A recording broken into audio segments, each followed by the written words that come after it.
Welcome back to Outlaw Operations.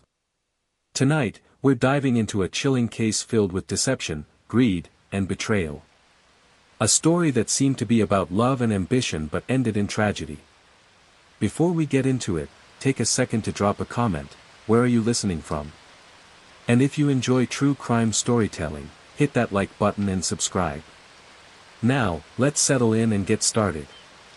Bra Stone lit up every room she walked into. Just 17, born and raised in North Little Rock, Arkansas, she had a glow that couldn't be dimmed. Living in the suburb of Sherwood, she brought that same spark to her online world. Instagram was her stage, humor, boldness, and personality wrapped in every post. Her feed wasn't just selfies and outfits, it was defiance, it was pride. Bra, a transgender teen, carried herself with a kind of courage that made people stop scrolling. Not everyone understood her, and not everyone accepted her. But that didn't matter to Bra. She didn't hide. She didn't shrink herself. Her identity was hers, and she wore it like armor. The makeup, the clothes, the voice, everything about her said, "This is me." Her confidence didn't come from likes or validation. It came from deep inside, from choosing love over shame. She had dreams, big ones. Dreams of standing in the spotlight, of being fully seen. In 2020, someone entered her life who would change it forever. His name was Trevone Hayes Miller. He was 18, working the grill at a local Arby's. On the surface, nothing about him stood out, but scratch that surface, and darkness seeped through. For years earlier, at just 14, Trevone had been part of something brutal. He and two older boys cooked up a plan to rob a teenage marijuana dealer, Brian Thompson, 17. They lured Brian to a parking lot near a rec center. Trevone had a BB gun. One of the others had something real. When the deal started, a shot rang out, straight to Brian's neck. Over $15. 15. Brian didn't make it. It was fast. Security footage, arrests, confessions. Trevone flipped, offered to testify, and walked away with a juvenile robbery charge. The others stayed behind bars. But the truth was clear, Trevone wasn't just some scared kid caught up in something bigger than him. He was the one pulling strings, the one who'd planned it from the beginning. Even after that, he didn't stop. In 2019, he posed as a Walmart security guard and tried to rob customers. A few months later, caught again, this time with weapons. By 2020, with all that behind him, he met Bra. And somehow, their paths crossed. Their relationship started like many do, curiosity, connection, secrets shared in late-night texts. But this one came with shadows. Trevone knew Bra was transgender. He claimed it didn't bother him. Yet he couldn't bring himself to make it public. Maybe it was fear, maybe pride. Either way, he asked her to keep it a secret, and she did. For a while. But secrets rot. They eat away at trust, and Bra wasn't blind. She started noticing things, other girls, vague excuses, the distance growing between them. Then she found out. He'd been seeing someone else. The betrayal stung. And she wasn't about to be quiet anymore. Bra told him she would expose the relationship. Not out of revenge, but out of principle. She'd kept his secrets, carried his shame for too long. She wanted her truth out, even if he wasn't ready. That set something dark in motion. Trevone started spiraling. He offered her money to stay silent. She refused. He called her, voice tight with panic, anger laced between his words. He told her things that should have made her run, but she didn't. She thought he was just lashing out, just upset. She still believed he wouldn't hurt her. The night she went to see him, she was on the phone with a friend, standing outside his house, waiting for him to open the door. That was the last time anyone spoke to her. Hours later, she texted that same friend. Said they'd been arguing. Said she was unhappy. After that, nothing. Just silence. The next morning, a call came in. A body had been found inside a black Saturn Vue, parked on a gravel road near Vista Point Court. The car overlooked Gap Creek Drive, tucked away in a quiet corner of Sherwood. It was Bra. Her body had been left there like she was nothing. But she wasn't nothing. She was brave. She was loved. She was someone who dared to be herself in a world that often punishes people for doing just that. The investigation pulled the pieces together quickly. Travone's connection to her, the threats, the timeline. What he'd done to Brian, what he'd done after. It wasn't just a crime of passion, it was fear, selfishness, and a refusal to be accountable. People ask why Bra ever got involved with someone like him. But relationships aren't math equations. Sometimes people fall for the promise, the hope that maybe they can help someone heal. Sometimes they see the good in someone and hold on to it, even when everything else says let go. Bra held on until it killed her. Now, her story lives on in whispers and warnings. A story not just of a crime, but of a girl who was fearless, who loved deeply, and who deserved so much more than what she got. It was just before dawn when officers arrived on a gravel road at the edge of Sherwood. The silence of the morning was pierced by the flashing lights of squad cars. Parked awkwardly on the side of the road, an abandoned car sat quietly, its driver's side window shattered, its interior heavy with the scent of bleach. Inside, they found 17-year-old Brayla. Her lifeless body lay face up on the floor in front of the passenger seat, her legs curled awkwardly behind. A single gunshot wound to the head. The upholstery around her was stained and discolored, bleach having eaten through the fabric, masking the scene but not the tragedy. Blood splatter painted the inside panels.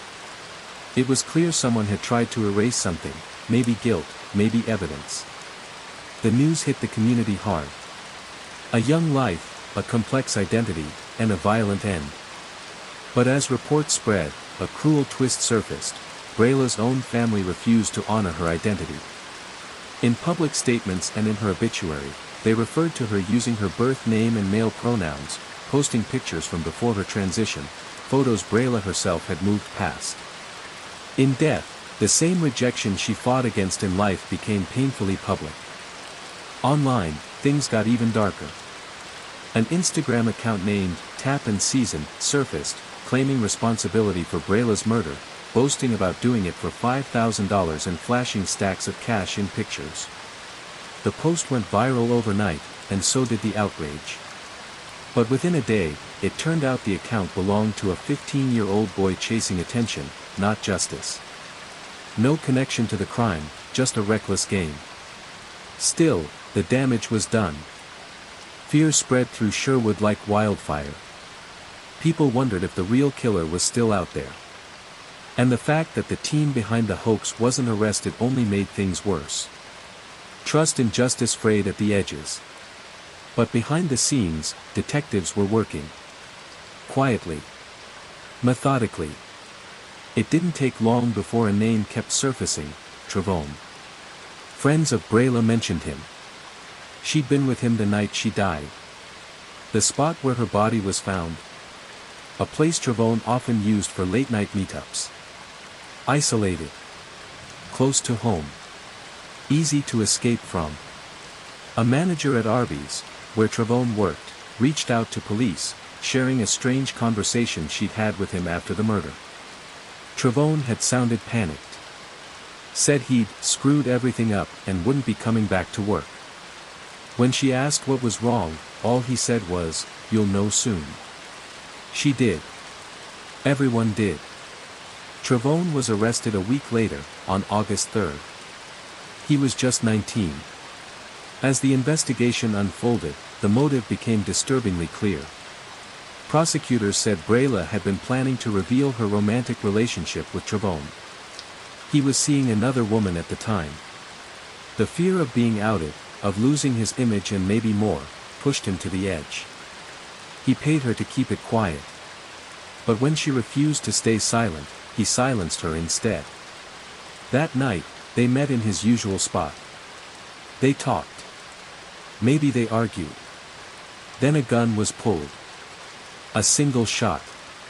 The bleach, the cleanup, it all followed. But guilt has a way of bubbling up, no matter how deep you bury it. Travone's own words to his manager became a thread that unraveled everything. His case went to trial, but before it could reach the jury, Travone agreed to a plea deal. He admitted to the murder and to unlawful use of a weapon. 50 years. He'll serve at least 35 before he's eligible for parole. He'll be in his 50s by then, if he makes it that far. But there's another layer to this tragedy. Travone wasn't new to violence. In 2016, another teen was murdered in Sherwood. Brian Allen Thompson, 17, shot in the neck in a recreation center parking lot. Travone was there, in the back seat. He didn't pull the trigger, but he watched it happen. 2 murders. 2 victims. Same setup, driver's seat, passenger side shooter. Same escape route. Same neighborhood. Detective Craig Grisham saw the pattern.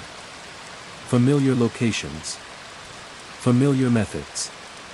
Familiar silence. In the end, Travone was convicted of 1 murder, linked to another, and left behind a trail of devastation that cut through families, friends, and an entire community.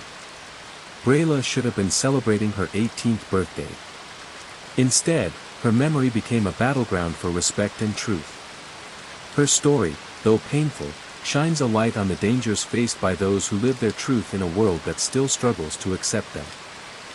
There had been talk for months, hushed but persistent, about a possible early release. A deal was finally struck. Burke Mo, a defense attorney seasoned in the courtroom dance, and Deputy U.S. Attorney John Johnson, known for his strict stance on violent crime, met behind closed doors. Papers were signed, agreements made. The result? Trone's charge was reduced to a single count of murder. A technical win in the legal world, maybe. But it couldn't undo what had already been done. Brayla's name belonged to a list nobody wanted to be on, a tragic and growing record. She was one of 44 transgender people murdered in the United States in 2020, the highest ever reported in a single year. And yet, even that harrowing number was likely a low estimate. More than 30 additional deaths were filed later, cases that trickled into public knowledge, some only half acknowledged. For others, the truth was buried, misidentified, ignored, lost in a system that still struggles to see people for who they truly are. Even in death, Brayla wasn't afforded dignity. The media, clinging to outdated records, insisted on using her birth name. A name that no longer belonged to her. Her family requested it, perhaps out of confusion, denial, or grief. But to the community that knew her best, that wasn't who she was. Not anymore. Ashley Marie Preston, journalist and fierce advocate for the trans community, didn't stay silent. She called it out. She spoke Brayla's real name loud, and she demanded justice, not just in courts, but in culture, in memory, in truth. The night air in Little Rock carried a heavy stillness as candles flickered in Bull Park. Local groups gathered, forming a circle of resilience. People came wearing red and purple, Brayla's favorite colors. Some wept. Others stood silently, fists clenched, refusing to let her story fade into another statistic. A petition circled online, gaining traction fast.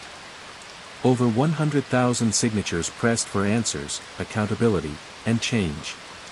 The Center for Revolution in the ARs, a youth-driven force rooted in Little Rock, posted on Facebook about Brayla's heart. How she made room for others. How she never dimmed her light, no matter how dark things got. She had been more than a victim. She was a symbol of strength. Of living boldly despite judgment, fear, and threats. Of waking up every day in a world that often looked away. And still choosing joy. Still choosing life. Hundreds of miles away and decades earlier, another life was unraveling. James Reggie Suna and Carol Alford had once been the kind of couple people whispered about with admiration.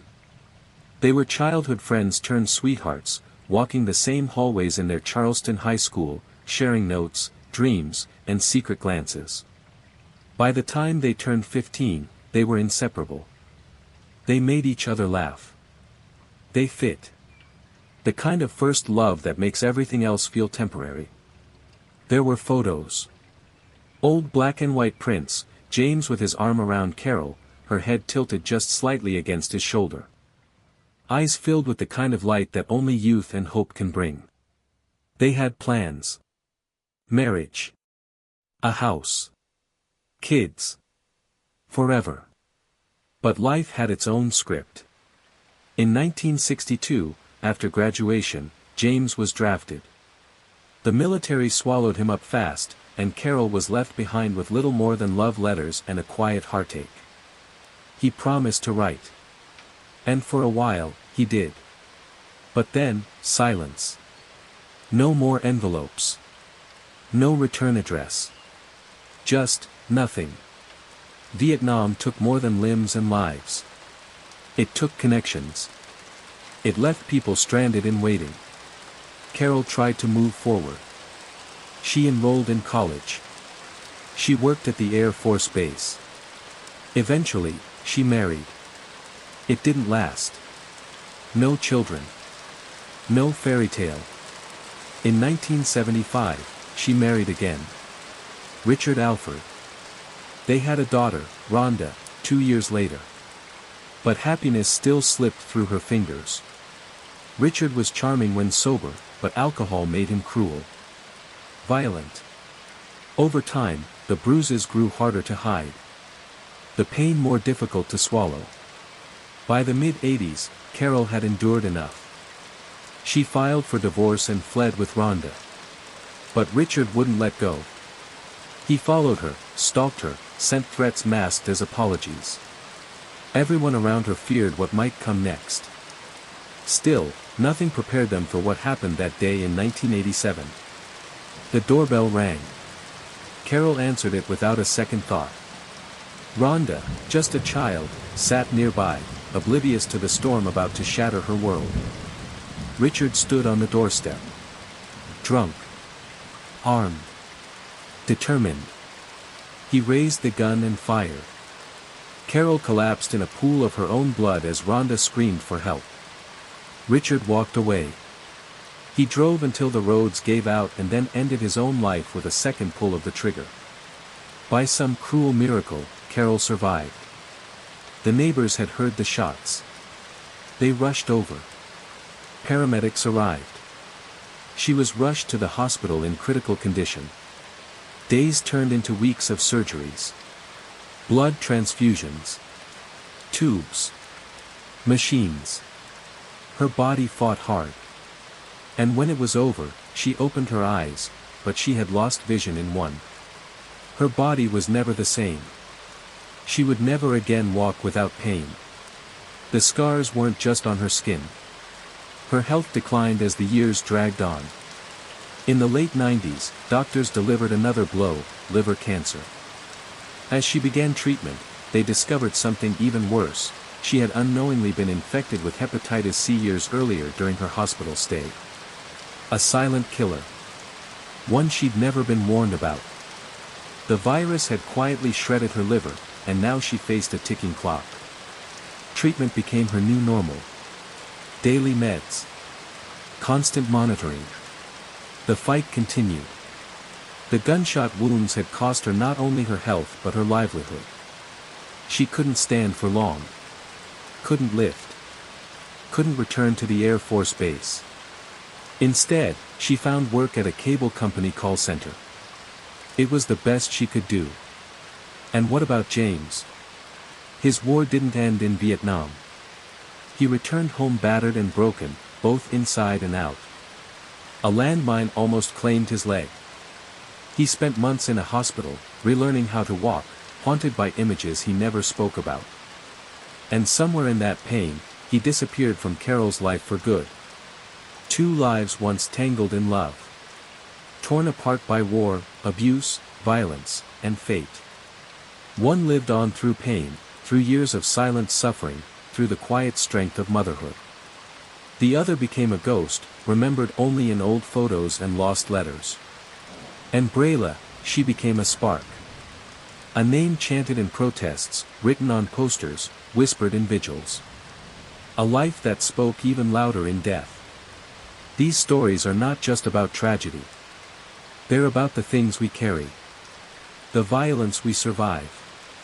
The silence we break.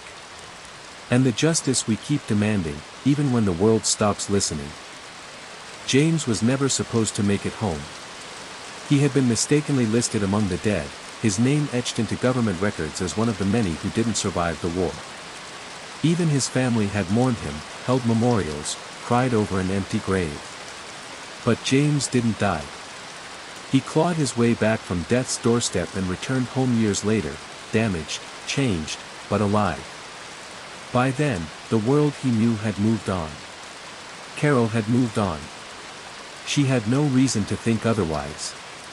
The man she once loved had vanished in a war that swallowed so many. In time, she changed cities, found new purpose, married someone else, built a new life. James tried to do the same. He got married, too, but war doesn't just leave bruises on the outside. His injuries led to a mess of chronic illnesses, diabetes, nerve damage, pain that never let up. He couldn't have children, and slowly, his marriage fell apart. When it ended, he didn't fight it. He was used to loss by then. He kept things simple after that. Took a job as a laborer for the railroad, kept his head down, didn't expect anything more from life. The spark had gone out a long time ago. But then came the call. It was a crisp afternoon in the fall of 2000 when Carol was working the phones at a call center. Just another day. Just another voice on the other end. Except this one stopped her in her tracks. The moment she heard it, something twisted in her chest. That voice, it was James. The same voice she hadn't heard in almost 4 decades, and yet, she would have known it anywhere. She answered his questions like nothing was wrong, trying to keep her hands from shaking. Then, on instinct, she said his full name. The line went quiet. Seconds ticked by. Then came the hesitant question, "How do you know my name?" Her reply was barely a whisper, choked with emotion. She told him she was Carol. The girl he once promised to marry. Neither of them spoke much after that. They didn't need to. They just cried into the phone, the years between them collapsing like paper. They discovered they still lived in the same town. They met the next evening, just two people clinging to a past that never really let go. According to her daughter Rhonda, Carol came home from that reunion giddy like a schoolgirl. She couldn't stop talking about James. After 38 years apart, she was brushing her hair, trying on dresses, picking out perfume. She knew she wasn't the young beauty James once loved, but she wanted to be seen. To be wanted. That first night, they talked for hours, about marriages that failed, about jobs, sickness, regrets, everything. They laughed about old memories and cried over the time lost. Within weeks, they were inseparable. Within months, they were married. They moved into a small home in Riverland Terrace, Charleston. It was nothing fancy, but it was theirs. They cooked together, ran errands, sat in the garden holding hands like teenagers. They took care of each other as age crept in and their health continued to decline. But for once, life was kind. Next door lived the Cole family, Stephen, who had also served in Vietnam and now used a wheelchair, and his wife Natalie, who was barely home and seemed more interested in nightlife than her own family. Their daughter Tiffany, a teenager still in high school, spent most of her time on the streets. She never had lunch money, never had anyone ask where she was going. Carol couldn't stand it. She saw the neglect, the loneliness in that girl's eyes. She took Tiffany in like she was her own. Invited her over for meals, gave her clothes, slipped her small bills here and there so she wouldn't feel like a ghost in her own home. Over the next 5 years, Carol became a second mother to her. When the couple decided to sell their old minivan, Tiffany begged them to let her buy it on installments. She had no money, but she needed a way out. Carol and James didn't hesitate. They practically gave the car away and spread the payments out over a year, just so Tiffany could have a shot at something better. But James and Carol's health was getting worse. The doctors said the humid air of Charleston was making things harder. In early 2005, they sold the house and moved to Jacksonville, Florida. They bought a new home and a sleek Lincoln Town car. It felt like a fresh start, even in their late years. Carol kept in constant touch with her daughter Rhonda. They spoke every day, no exceptions. So when the calls stopped in June 2005, Rhonda knew something was wrong. At first, she told herself they were busy, maybe out of signal range. But the silence continued. No calls. No texts. No returned voicemails. By the third day, she couldn't take it anymore. She jumped in her car and drove 5 hours across state lines, each mile thick with dread. She pulled into the driveway, heart pounding, and immediately felt the shift. Something was off. The mailbox was full, the newspapers stacked outside. The lights were off. She rang the bell. Knocked. No answer. She tried to peer through the windows, but the blinds were drawn tight. It wasn't like them. Not even close. Something had gone terribly wrong, and whatever it was, it hadn't just stolen her mother's voice. It had stolen everything. Rhonda noticed something was off the moment she pulled up to the house. The driveway was empty, Carol and James's car was gone. That alone didn't make much sense. Her mom rarely drove anywhere, and James never left the house without saying something. She stepped up to the front door, only to find it slightly ajar. A chill ran through her even before she crossed the threshold. Inside, the air felt strange. Too still. Quiet in a way that didn't feel peaceful, but wrong. One of the lights in the hallway was on, flickering a little, casting shadows that made the silence worse. Outside, the sunlight poured down like it was any normal afternoon. But inside, something was broken. Rhonda's voice echoed through the house as she called out for her mom and James. No answer. No movement. She walked deeper in, heart beginning to pound. The kitchen was next, she stopped in her tracks. The table was set for two. Plates still full of food, crusted and dried like it had been sitting out for days. She didn't have to guess.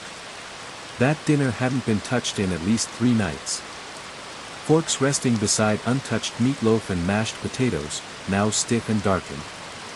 Whoever sat down to eat never got the chance to finish. The house was a mess. Not just cluttered, ransacked. Drawers yanked open. Cupboards hanging wide. Cushions thrown on the floor.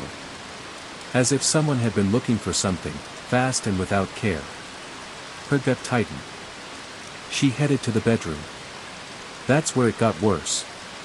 On the nightstand were both their phones, totally dead. Useless now. But next to them, Carol's cancer meds, lined up in their daily pillbox, untouched. The kind she needed 3 times a day. James's insulin kit was there too, sealed and used. That man couldn't go more than a few hours without a dose. There was no way they left voluntarily. No way they went far without what they needed to survive. Panic set in. This wasn't just strange, it was dangerous. Something had happened. Something terrible. Rhonda called the police immediately. She told them everything she saw, the untouched food, the missing car, the pills, the phones. The authorities didn't waste time. The car was added to the wanted list, and their bank cards were frozen the same day. But for several long days, there were no clues. No sign of Carol or James. No witnesses. They had vanished into thin air. Then came June 12th. A man called one of the banks. Said his name was James Sumner. Claimed his card wasn't working and he couldn't pull out any cash. The bank clerk ran a quick verification, but something about the voice, it didn't sit right. Too young. Too casual. The caller was asked to come in to resolve the issue. He hung up without another word. Moments later, the same phone number rang another bank. This time, it was a woman. Carol Sumner, she said, upset about her frozen card. She insisted she needed immediate access to her funds but refused to visit the bank. Cited health issues. Again, the voice was wrong. The urgency didn't feel real. Those calls were recorded and sent straight to the detectives. They brought Rhonda in. As soon as she heard them, her response was sharp and sure. "That's not my mother. And that's not James." The voices were too young, too unfamiliar. Police knew right then, someone else had those cards. Someone who had something to do with their disappearance. There were only two possibilities now. Carol and James had been kidnapped and were being held somewhere, or they were already dead, and their killers were using their identities to drain their accounts. Days later, the missing Lincoln Town car was found. It had been left off a rural road deep in the woods. The vehicle looked untouched from the outside, but inside, things were different. No blood. No visible struggle. But in the trunk, forensic experts found hair and sweat residue, both matching Carol and James. They'd been transported in the trunk.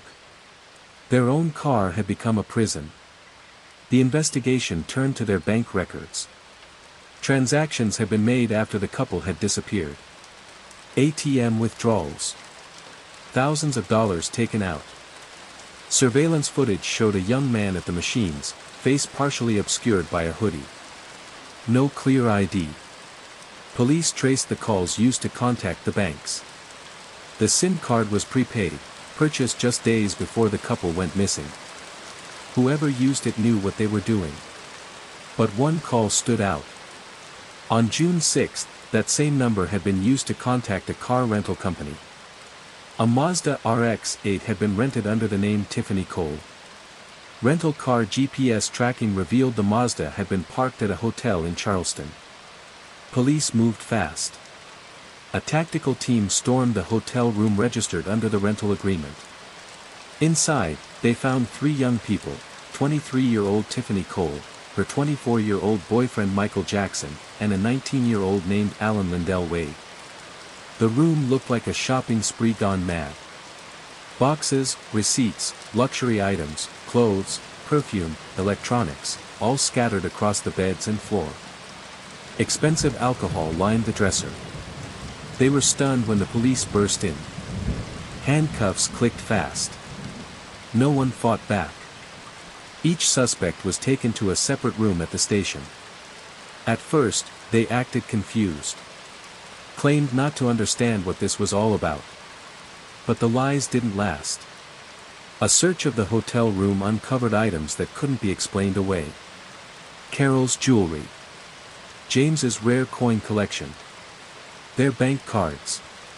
The laptop Rhonda had been trying to reach them on. Even pawn shop receipts in Tiffany Cole's name. It was all there, the proof in their pockets. And Carol and James? Still missing. But the pieces were falling into place, just not the way anyone had hoped. Tiffany sat in the sterile interrogation room, her nerves unraveling with every second that passed. The silence between her and the detectives was heavy until they slid a folder across the table, photographs, receipts, and items recovered from the hotel room where she had been staying. There was no room left to lie. Her shoulders sagged. Tears followed. Through sobs, she confessed. It had started out with the jewelry, pawned in a cheap shop downtown. The money, she said, was gone in a weekend. Parties, drinks, good times with friends who were now nowhere to be found. But the jewelry was just the beginning. She told them it wasn't supposed to be violent. They were just supposed to take the money and leave. That's what she had told herself. That's what she wanted to believe. The truth, though, was darker. Tiffany mentioned a name, Bruce Kent Nixon. 19 years old. Paid $300 for what he did that night. She said they never saw him again. But the trail he left behind was easy to follow. Bruce hadn't run. He was still in Charleston, holed up at his parents' place, acting like none of it had happened. When the knock came, he didn't resist. The moment he heard the words, "capital murder," something inside him cracked. He didn't want to die. So he talked. The story began in May 2005. Tiffany had gone to visit Carol and James Summers to deliver the final payment for a used car. They were kind people, welcoming. Always had been. They fed her. They let her stay over. When she brought friends, they welcomed them too. On that visit, she wasn't alone, she had her new boyfriend with her, Michael. The Summers still treated them like family. That night over dinner, Carol spoke openly about their plans. They had sold their house in Charleston and moved into a quiet retirement community. She laughed as she said they still had nearly $100,000 left, plenty to live on. It was meant as small talk. But it changed everything. Tiffany and Michael shared a look across the table. Something unspoken passed between them. The warmth of the Summers home had turned into opportunity. When they left the next morning, they weren't just guests bidding goodbye, they were conspirators laying out a plan. 2 weeks passed. Roles were assigned. Tools gathered. Tiffany rented an unremarkable car. Bruce and another man, Alan, stole shovels from a construction site. They drove to the edge of Jacksonville, to a quiet patch of woods, and dug. The grave was wide and deep. On July 8, Tiffany bought duct tape and rope from a hardware store and handed them to Bruce and Alan like it was nothing. That same evening, Bruce and Alan knocked on the Summers' front door. They made up some excuse, said they needed help, maybe just to use the phone. Carol hesitated, she knew something felt off, but old habits die hard. She let them in. The moment the door closed behind them, the mask came off. They grabbed Carol. When James came running to her screams, he was tackled too. Duct tape bound their hands and feet. Blindfolds cut them off from the world. The men wanted bank information, PIN codes, account numbers. The Summers gave it all up, terrified and hopeful that their compliance would be enough to keep them alive. But it wasn't. 2 more people showed up at the house. The group forced Carol and James into the trunk of their own Lincoln, bound, gagged, and blindfolded. Alan drove, Bruce rode shotgun. Tiffany and Michael followed in a rented Mazda RX-8, playing the distraction card in case police showed up. They never had to use it. No cops. No interruptions. Just a smooth drive into darkness. Inside the trunk, James managed to tear the tape from his face. He helped Carol breathe, freeing her mouth and nose. It didn't help much. They were trapped, with no idea where they were going. When the trunk opened, they couldn't believe who stood there, Tiffany, the girl they had welcomed like a daughter. Michael, who had eaten at their table. They were led, stumbling and confused, into the woods. To the hole. The grave. They pleaded. They begged. They cried. But there was no mercy. No second thoughts. Bound and broken, they were thrown into the grave. Then the shovels started. According to Bruce, it took nearly an hour to bury them. An hour of muffled cries, of, "I love you," and, "Don't leave me," of earth piling over faces, lungs, and hearts. The autopsy later showed the couple suffocated. Dirt was found in their mouths, airways, even in their stomachs. Once the grave was filled, the group vanished. The Lincoln was abandoned. They returned to the Summers house, ransacked it for valuables, and headed back to South Carolina. The money started flowing, clothes, clubs, hotels. But it didn't last. The bank froze the accounts within 48 hours. The cards were flagged.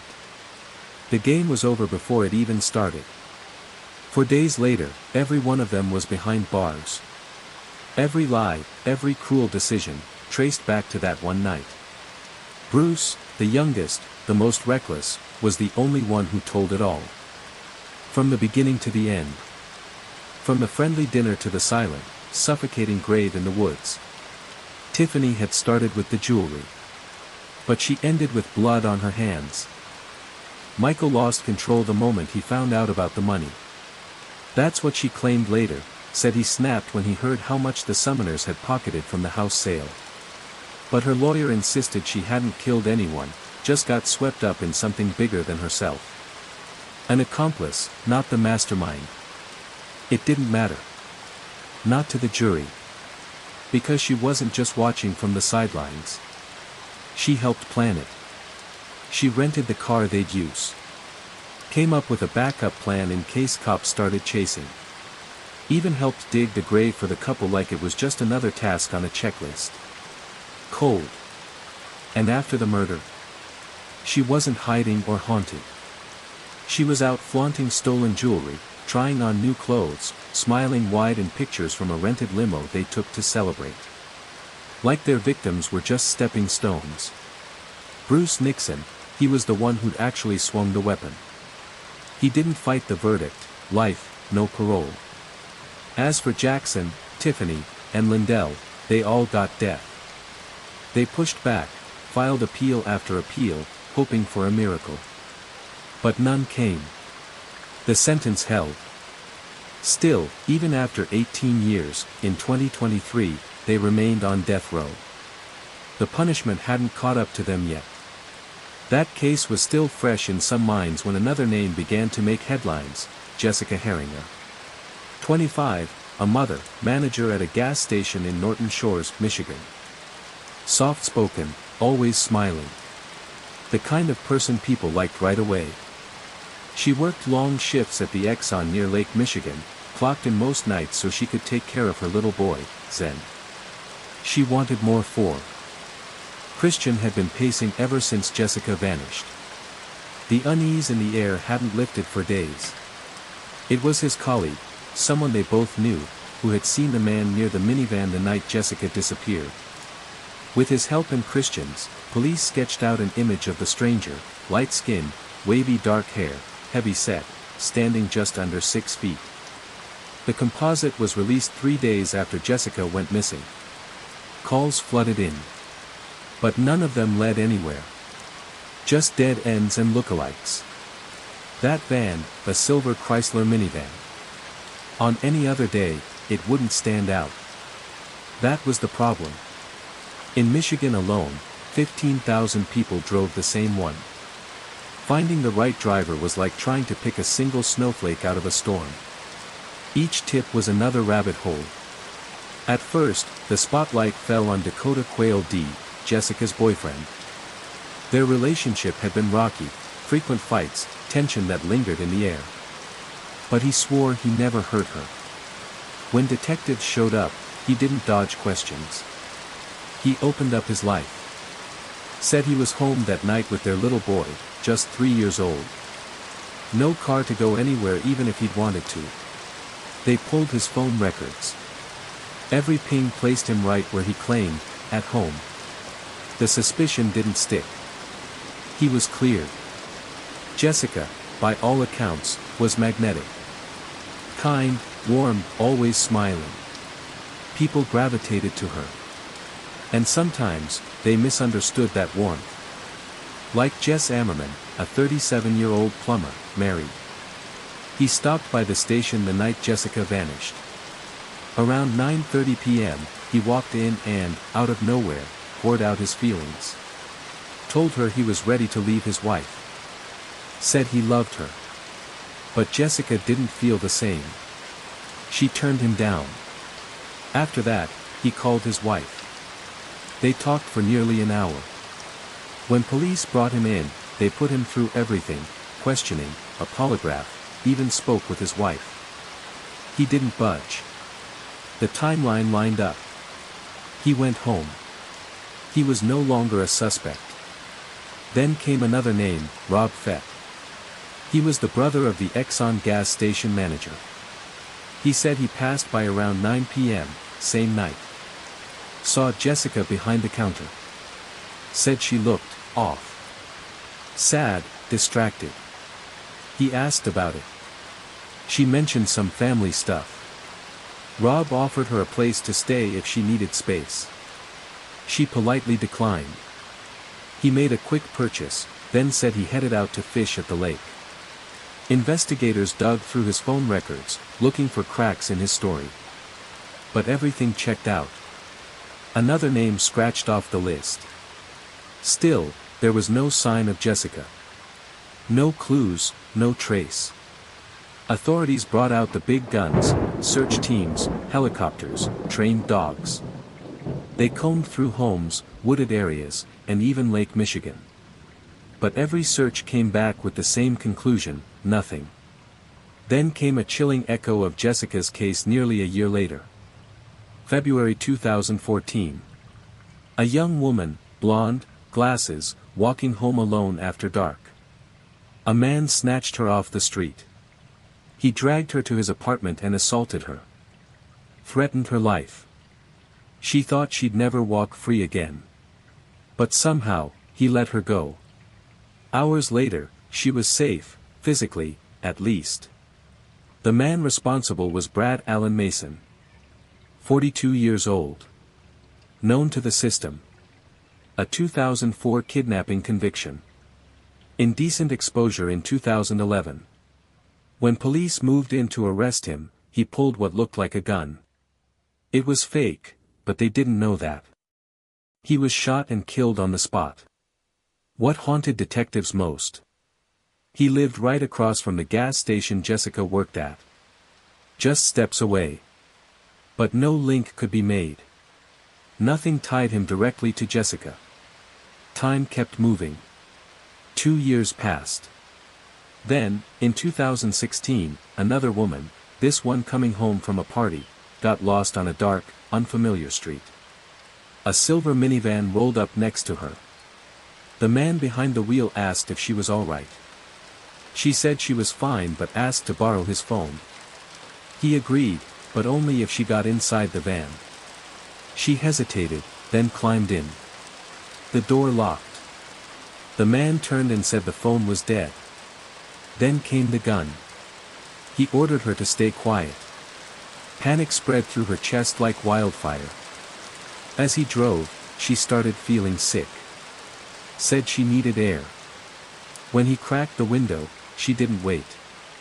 She launched herself out through the opening, tumbled, scraped, but alive. She ran like hell, made it to a house, and called the police. Thanks to her quick thinking and the surveillance footage nearby, officers traced the van.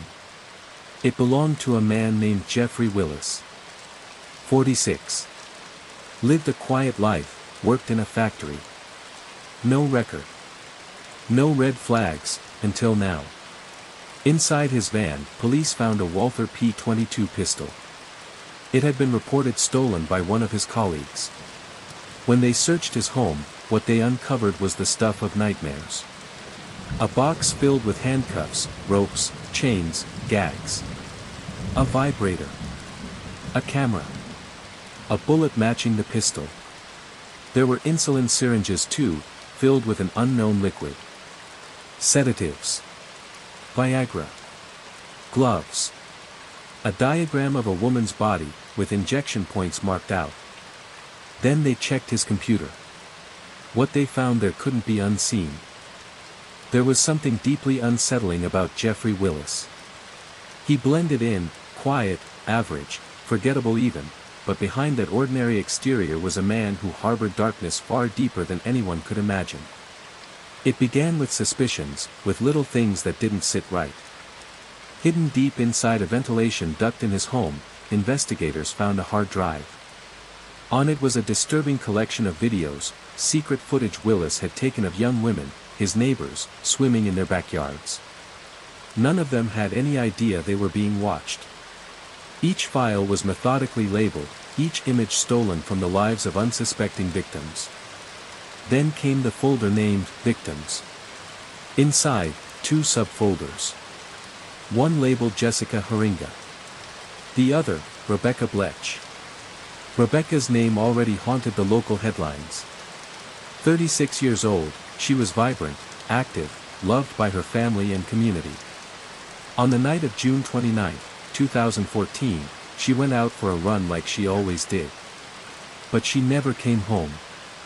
She was found not far from her neighborhood, lying in the middle of the road. Her clothes were in disarray, her body limp and unresponsive, but she was still breathing, barely. Neighbors called for help, but by the time paramedics arrived, it was too late. At first, people believed she'd been struck by a car. But the autopsy painted a far more horrific picture: 3 gunshot wounds to her back and head. Her wrists and legs were bruised, showing signs of a violent struggle. Her killer had vanished without a trace. For 2 long years, there were no leads, no answers. Then, in 2016, everything started to unravel. It began with Willis's arrest on unrelated charges, but once law enforcement searched his van, the thread started to pull. Tucked beneath the seat, they discovered a pistol. Ballistics linked it directly to the bullets that ended Rebecca's life. He denied everything, of course. Claimed the weapon wasn't his. But prosecutors believed otherwise. They pieced together a theory: he had tried to kidnap Rebecca, to drag her into the nightmare he'd created inside his home. But she fought back. So, he shot her, abandoned her, and fled. They had more than a theory. DNA, hers, was found on a glove inside his house. He was convicted for Rebecca's murder. Life in prison. But that was only part of the story. There was still Jessica. Jessica Haringa vanished a year before Rebecca's murder, in 2013. She was 25, working the night shift at an Exxon gas station. The kind of shift no one wanted: late, quiet, isolated. She never came home. No witnesses. No surveillance footage. No body. But investigators began to dig. And what they found was chilling. On the night Jessica disappeared, cell phone records placed Jeffrey Willis at the gas station. Shortly after, he traveled to an old property, his late grandfather's house, located just 13 minutes away. When police eventually entered that house, they found something eerie. The front door was locked tight, almost paranoid in its security. The basement reeked of bleach and chemicals. Cleaning agents lined the shelves, many of them dating back to the spring of 2013. Right when Jessica vanished. Co-workers noticed something too. On April 27, the morning after Jessica was last seen, Willis didn't show up to work. When he returned days later, his face and hands were scratched. Deep marks, not easy to hide. One woman, a gas station customer, remembered Jessica acting strangely the night before she disappeared. She'd arrived late and felt uncomfortable being there so late, mentioning it to Jessica. Jessica had nodded, clearly uneasy herself. A man inside the store spoke up: "Don't worry, she has customers who look after her." Then he left. Something about him didn't sit right. That woman would later identify Jeffrey Willis as the man she'd seen that night. Investigators discovered Willis had visited the station at least 15 times, often lingering, watching, always when Jessica was working. But the case took another turn when Willis's cousin, Kevin Bloom, came under the spotlight. A prison guard by trade, he had secrets too. During interrogation, his story kept shifting. Eventually, the cracks widened, and the truth came spilling out. Kevin confessed. He told them things no one outside law enforcement should have known. He admitted that Willis had invited him over the day after Jessica disappeared. It was supposed to be a party. But when Kevin walked into the grandfather's house, Jessica was there. Lying on the floor. Bound. Lifeless. They wrapped her in a sheet, he said. They drove deep into the woods. Willis had already dug the grave. Together, they buried her. Together, they walked away. Kevin led detectives to the general area, trying to find the spot where they'd left her. But the forest had changed. He couldn't find the grave. Even without a body, prosecutors built their case. They presented the evidence: Jessica's blood found on the floor of the gas station. A laser sight cover from a gun recovered at the scene. Computer files on Willis's laptop, obsessively cataloging the investigation. News clippings. Photos. Even his computer password, Jessica's initials and the date she vanished. The prosecution argued that Willis had stalked her for months. That on April 26, he parked behind the station, slipped inside, and struck her with his gun. That he dragged her through the service door, loaded her into his car, and drove her to that grim, silent house on the edge of town. Jessica never left that place. Willis maintained his innocence until the end. But the weight of evidence crushed his lies. He now sits behind bars for the rest of his life. The man who hid hard drives in vents. The man who watched women without their knowledge. The man who killed without remorse. Justice came, late, but relentless. And though Jessica's body has yet to be found, her story is no longer silenced. He said he was home that night. That's what he stuck to, over and over again. His lawyers leaned hard into that point, saying there was nothing concrete tying him to Jessica's disappearance. No DNA, no fingerprints, not even a single hair from Jessica in his house or car. They painted a different picture, one filled with shadows and speculation. Maybe it wasn't about him at all. Maybe, they argued, Jessica's vanishing act had roots in something much darker, more chaotic: drugs. Dakota, her partner, had once mentioned how deep Jessica had fallen into substance abuse. The defense suggested maybe it was the underworld that swallowed her whole. But the jury didn't buy it. Jeffrey Willis was found guilty of murdering Jessica Hiringa and sentenced to life without parole. He sat through the trial like a man carved from stone. No remorse. No flicker of guilt. No trace of humanity. Just cold silence. His cousin, Kevin Bloom, wasn't so lucky either. He got caught in the fallout, convicted for helping get rid of Jessica's body. 2 years in prison and 5 on probation. It cost him his job in the prison system and what was left of his reputation. But it didn't end there. Years later, Jeffrey's name surfaced again. This time, it wasn't about Jessica. This was older, long buried. October 17, 1996, in Fruitport, Michigan. Angela Thorne. Young. Full of life. Dead. Her case went unsolved for decades. No answers. No justice. And then Jeffrey Willis, already locked away, got pulled back into the spotlight. Turns out, he and Angela had a connection. They graduated from the same high school back in 1988. Small-town threads that now seem sinister in hindsight. In 1996, Willis was working as a janitor at that same high school. And something wasn't right. The principal got suspicious when Willis kept spending time in the computer lab during his shifts. A little too much time. A check was done on his computer activity. Whatever they found, no one talked. But it was serious enough that Willis was asked to resign immediately. Angela's murder investigation remained sealed tight, the kind of case people whispered about but never really touched. And all this while Jessica's remains were still missing, her family left in the dark. The pain didn't stop at the crime. It bled into every part of life. Jessica's son, Zam, became the center of a bitter custody battle. On one side, her sister. On the other, Dakota, the partner who once loved her, then lost her. In the end, Jessica's family raised Zam. The man who once called her his own walked away with nothing but memories and regret. Her parents didn't sit still. They turned their grief into fuel. They pushed for change, screaming into a world that had gone quiet after their daughter disappeared. Eventually, they were heard. A law passed: gas stations operating at night had to install surveillance cameras. It was too late for Jessica, but maybe not for the next girl. Meanwhile, in another corner of the country, another story was unfolding. One that would end in even more devastation. Chad and Margaret Amato had carved out a peaceful life in Cholula, Florida. A small town with not much more than 2,000 people.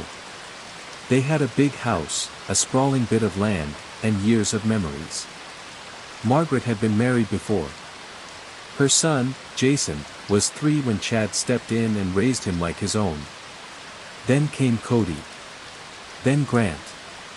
Chad, a pharmacist, was the tech guy in the house, self-taught and proud of it. Margaret, a healthcare manager, had a heart full of love for horses. In 2009, she rescued a racehorse named Lady. The horse had a temper and threw her off more than once, but Margaret never gave up on her. When Lady died in 2018, Margaret grieved, but didn't stop. Horses were her therapy, her distraction. That same year, the Amatos bought a place in Tennessee. Their dream retirement home. Jason was already settled in Winter Springs, working in mortgages. Cody and Grant had just finished medical school. Both aimed to become anesthesiologist assistants. Cody made it. Grant didn't. June 2018 broke everything. Grant lost his hospital job, accused of stealing pain meds and giving patients unapproved doses. He claimed he was only adjusting medications for those who weren't getting enough relief. Either way, it was over. No charges were filed, but he was fired. He moved back home, humiliated and broken. He fell hard. Lost weight. Hollowed out. His eyes had rings of sleepless nights, his skin turned ghostly pale. He stopped living. Slept during the day. Stayed up at night, locked into online games, avoiding everyone and everything. The boy who once had dreams of saving lives now couldn't even save himself. And no one could see what was coming. Until it was too late. He streamed night after night, painting a picture of a man who had it all. He spoke of luxury, of success, of a life dripping in comfort, an opulent home, a sleek BMW, and the kind of lifestyle that made people watch and wonder how he did it. But behind that camera, there was no lavish mansion, no luxury car. There was only Grant Amato, 29, unemployed, sleeping in his childhood bedroom under his parents' roof, driving a worn-out Honda Accord that rattled when it started. He had stumbled into the world of adult cam sites and there, he met her, Sylvie. Her real name was Sylvie Venislava Lovova, a Bulgarian model who went live on camera each night, thousands of miles away. To Grant, she wasn't just a performer. She was the woman he believed was meant for him. He called her his girlfriend. She never said the same, but she smiled when he sent gifts, clothing, adult toys, expensive tokens that made her thank him, even if she didn't love him. Night after night, he watched her. Sometimes for hours. And with each session, the costs climbed, $600 a night. He couldn't afford it, not even close. But he kept spending, stealing from his father and brother, lying to them both, and digging himself deeper. Over 3 months, $200,000 disappeared into that glowing webcam fantasy. He even took out loans, desperate to keep the illusion alive. At times, he recorded videos of himself, begging Sylvie for freebies, anything to keep the connection going. Eventually, the lies started unraveling. His family discovered the missing money. When they pressed him, he claimed he'd spent it trying to build a name for himself in the gaming world, streaming, building a following, investing in his dream. It wasn't true, but even then, they didn't abandon him. His father, Chad, paid off his debts and stood by him when he was caught stealing medication. They tried to protect him, even from himself. That December, there was a flicker of something good. Cody, his older brother, invited Grant on a trip to Japan. Paid for everything. For a moment, things felt normal again. But when they returned, the tension that had been buried under miles and travel receipts came back with them. Grant and his father clashed constantly, about money, about responsibility, about Grant doing nothing while everyone else carried the weight. On December 19th, after another explosive fight, Grant packed up and left. He sent his mom a message. He was tired of everything, and he needed space to figure things out. Margaret, panicked, called the police and reported him missing. They later found out he had gone to stay with his aunt, Donnie, about 40 miles away. He flipped his schedule, sleeping all day, glued to the computer all night. It wasn't long before Donnie noticed something strange, a charge from an adult site on her bank statement. Grant had used her card without asking. Donnie called Chad. She wanted to report it. Chad begged her not to. He paid her back and tried to contain the damage. He also told her something else, the full story of the financial chaos Grant had caused. The loans. The theft. The endless stream of money that had vanished into a digital obsession. He said he'd have to work for the rest of his life to recover. On December 22nd, the whole family showed up at Donnie's house, Chad, Margaret, Cody, Jason.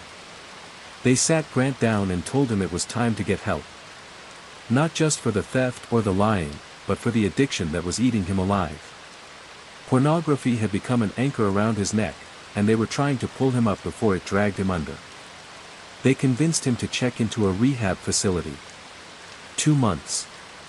$155,000. Cody paid every cent. While Grant was in treatment, Chad reached out to Sylvie. He told her everything, who Grant really was, what he'd done, what the obsession had cost their family. Sylvie listened. She agreed to stop all contact. Chad wiped Grant's computer clean and locked it down. No more access. No more gateways. But Grant didn't stay. 2 weeks in, he walked out of rehab and came home. By January 5, 2019, Chad had had enough.